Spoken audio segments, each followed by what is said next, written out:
So I don't forget this. I'm just thinking of something like, I believe artists are channels, artists of all kinds, whether you're a musician or a painter or a dancer or whatever, any kind of creative outlet, that could be anything, I think is channeling, especially when you get into a flow state with it. And how to get into that state, how to access that. In some ways, it almost seems like you have to trick yourself or give yourself permission. For example, a friend of mine, he's neurodivergent, and he has a hard time sometimes communicating verbally. Like, he can, but he can, things can get intense for him, I guess you could say. And but he's just this insanely gifted, like, freestyler and stuff, like. And he said something like, for him, he feels like he has more freedom to speak in that way when he has a microphone in his hand. So there's a sense of, like, giving yourself permission to speak freely, I guess, in that case, but really, truly, it is, in a sense, speaking freely when you're looking at that energy, throat chakra, creativity. That's right after the heart chakra. So it's taking what's in the heart and expressing it however you choose to express it. So, like,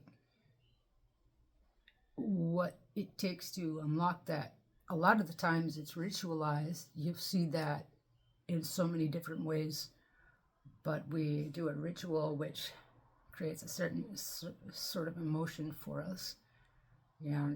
Usually there's an intention attached to that. And the idea of the ritual is really a psychological mechanism. And a lot of it is repetition, and it's working with these ways of the brain so you can program your brain, realizing it's not coming from your brain. It's a tuner, it's a receiver. So, like, how do you dial into that? And ritual is a big part of that. And it's so worked into our lives in so many ways we don't even realize it. And it's ironic, too, if you think about some organized religions that really frown upon ritual, yet they're participating it in so many ways. If you consider one thing with rituals, so you want to evoke a kind of emotion, because that emotion has energy behind it. So you associate that energy, it's like an energy signature. And you could do that with visuals, sounds, different things will have that same energy signature. So you're tuning in to that. Now think about what we're tuning into here. Let's just look at organized religion as an example of this. Look at Catholicism. One of the biggest symbols is the crucifix.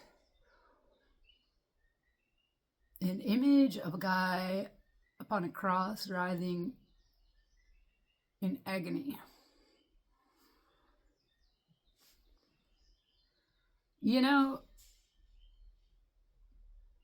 What kind of energy does that evoke?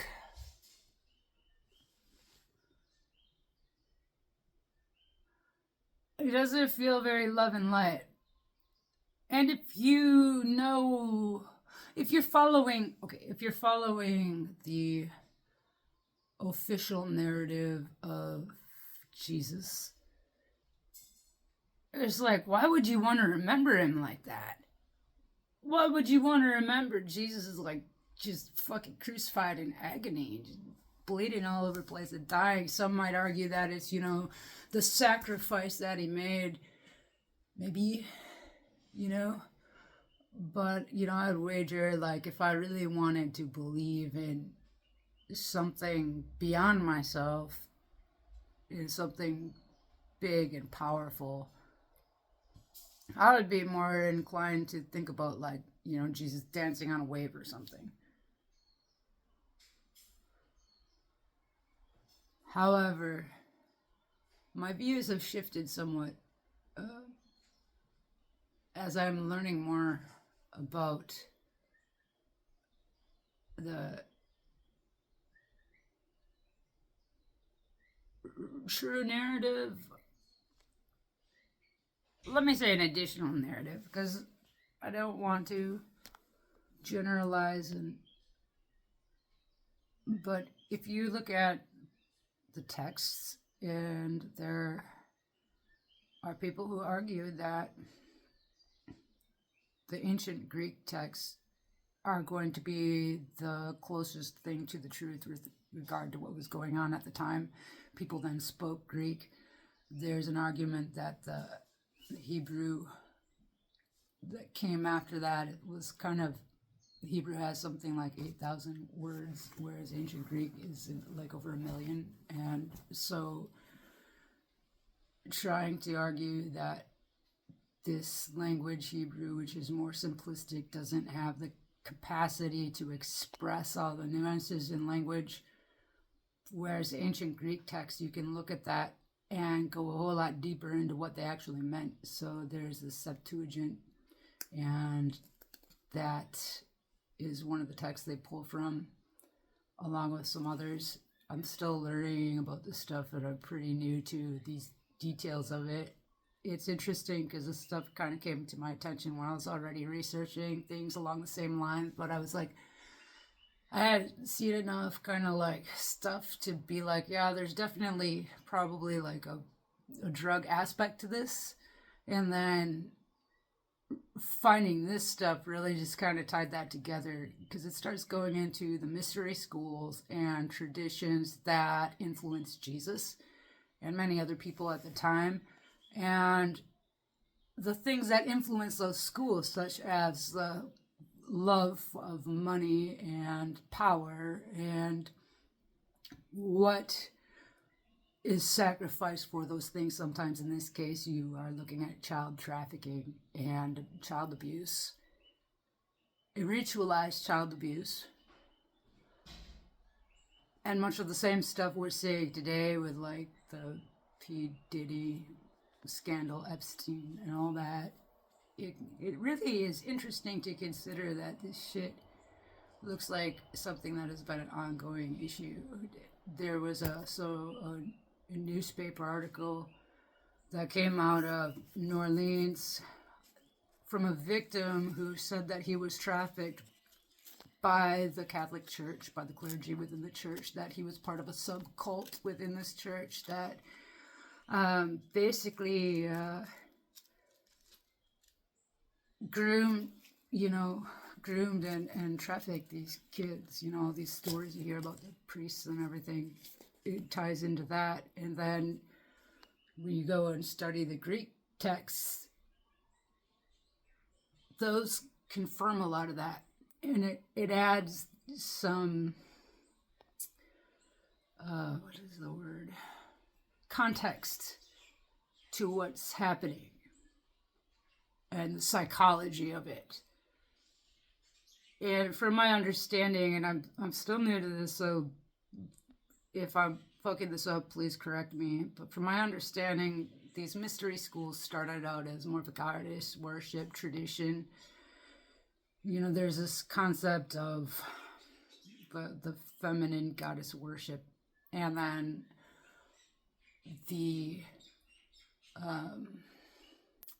plant medicine aspect of that, and the pharmacology aspects of that, not just with plant medicine, but also utilizing biochemistry and the compounds that the human body creates and their psychological effects.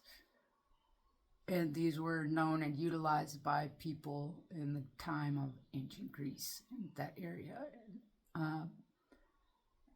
And these people were said to have an influence on Jesus, and he was said to have been practicing these rites. And the Septuagint goes into when he was caught in the park with a naked child, and there was evidence of, he had a bandage on his private parts, and it was a medicated bandage. And so it's a really awful story that comes out. Like, And that's where I look at the crucifix now, and I see something completely different in it, because you are reading the story about how people called for this man to be crucified as a disgusting criminal, and he was. And there's all this detail that goes into, and there's so many more texts that haven't been explored, and these texts were disregarded. You have the Council of Nicaea, which was something where they cherry picked the different texts they would include within the Bible. And a lot of that, if you look into it, it really shows that the underlying motivation behind putting these books together in the way they did had more to do with power and control than it really did with any sort of message of peace, love, and enlightenment. And I think, something that's been coming up is monotheism, monists. There is an interesting dynamic as I'm looking all this and I'm studying it, and I remember coming across this flow chart that showed all of the different religions of the world and their evolution. And if you trace it back, you get into like prehistoric times, and everything goes back to shamanism, animism. Basically, animism, the belief that everything is conscious, everything is God, and you're part of that, and so is everything else, and it can express in it, like the rocks, everything. Any tangible item, anything that's made out of atoms is alive. And so within that, there is a quote I feel is very appropriate to that concept. And it was on a sign that was hanging up inside a friend's house. And it said, "You are God, how empowering. So is everything and everyone else.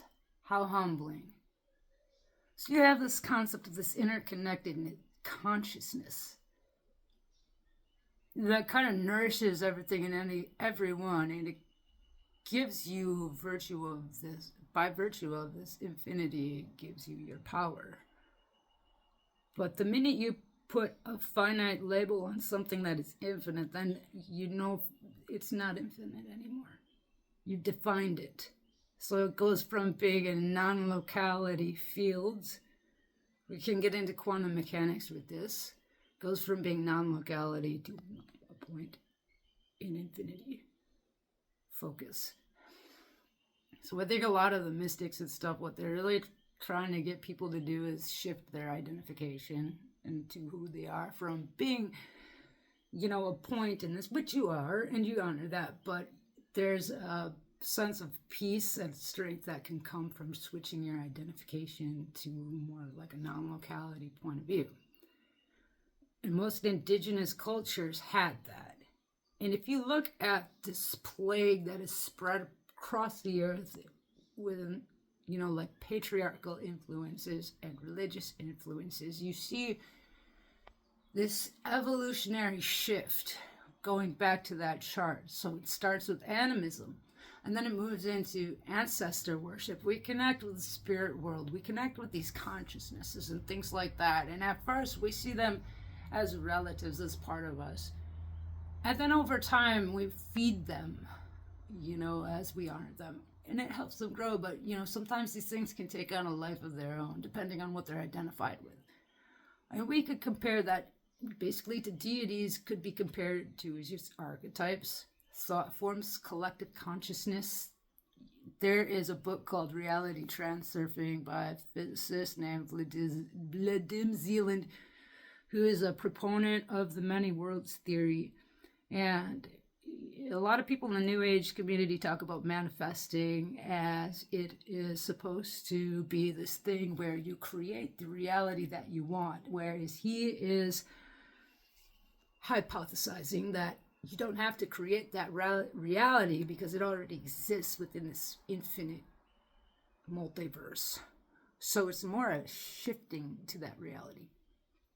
And he said there's things that influence our ability to do that. And he calls them pendulums. So going back to these thought forms, you could compare those to these pendulums. And he gives some cool, easy to understand examples of this, such as sports is a great one, because within a pendulum, you have polarity. There's always going to be a polarized aspect to it, whether we choose to attach concepts like good and evil to it. That depends on the pendulum, but there will always be within an inherent sense of polarity. There's going to be a sense of gravity with this pendulum too, depending on how long and how much it's been fed. And it has a sense of a sense of self-preservation. So what happens is you have this pendulum going back to sports. If you're playing football, there's a sense of camaraderie between the opposing teams. Naturally, each team wants their side to win, but they're both there to play football. And there's an energy that's created, and that feeds the pendulum. Think about a stadium full of people cheering and all that energy they're putting out there. Think of how much shit people would get done if they were actually focusing on life instead of yelling at their fucking TV because their quarterback didn't do what they wanted them to do. This gives you an idea of what a pendulum is like and the way that it siphons energy. Now, depending on what you're trying to create, it might not be a bad thing. Sports isn't inherently bad. I like sports. But there's a danger of how much energy and what does it do? What effect does it have on the collective it is a part of? So this pendulum will protect its energy and its energy sources. So let's say hypothetically, and some of this is just kind of a natural thing, but going back to sports, you got a stadium full of people playing football, and they could get viciously aroused just within their own framework playing football, American football, let's say. Then let's say we get somebody from Brazil or something who runs into the stadium with a soccer ball, with a flag, or a sign that's saying, American football sucks. Can you imagine what would happen to that guy if he ran into there? Do you think he would be having a good day? I doubt it. The whole pendulum would go and I'd whack him, one way or another. So you being someone who, let's say you're not a sports person or you're not a soccer person, you don't want to get sucked into that because it's going to be dangerous for you. So what you want to do is utilize the momentum of that and move past it. One thing is there's a sense of mirroring. The intensity of energy you put into that is going to reflect, but you can use that intensity and momentum. Think of the theory they talk about with space travel, where you can use the gravity to slingshot you through the planets to move through the solar system.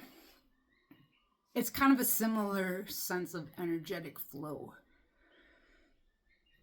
But rather than it being planets, or actually you could argue that it is planets, going back to planets have existed as archetypes, right? So let's say you have this archetype of you just want to be able to attach to the gravity of the appropriate pendulum, and you want to attach to the feeling of that pendulum and not the weight of the other one. You want to attach to the lightness of the one you want to move into, not the weight of the other one. And if you are in a situation, this is something that came to me and makes a lot of sense. I felt lit up when I heard this. If you are in a situation where you feel like you are within a pendulum that the gravity is too immense to move beyond, and there are problems that you can't mentally let go of and feel like you're being true to yourself. It's a lot like that whole Buddha thing where the Buddhas are I can't fucking go into nirvana knowing that other parts of me are in this, because then it's not really nirvana, is it? I'm not really truly there if there's still this sense of suffering even within the polarity. So within that, I totally lost my train of thought. So you're switching to a frequency of finding solutions. I found it again. Rather than focusing on the magnitude of the problem, there's a sense of addressing there is a problem, because ignoring it generally doesn't work. It just kind of silently feeds, a hidden pustule. So it's addressing the problem and then quickly dealing with it. And then I'm focusing on the solutions. Focusing on the solutions to that problem. Focusing on what would it feel like what would the sense of relief feel like to know that, you know, you've transcended an obstacle or a challenge, you know,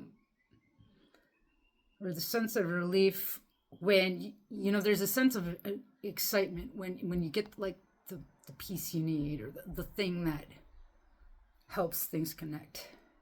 So what does that feel like? Now going back to the crucifix thing and how I might view that now, knowing what I know. It changes what that symbol means for me. But it's a reminder to, I guess, wrapping this all up, what we consume on a day-to-day basis, we are often very, very ignorant to how much we are influenced by the things around us.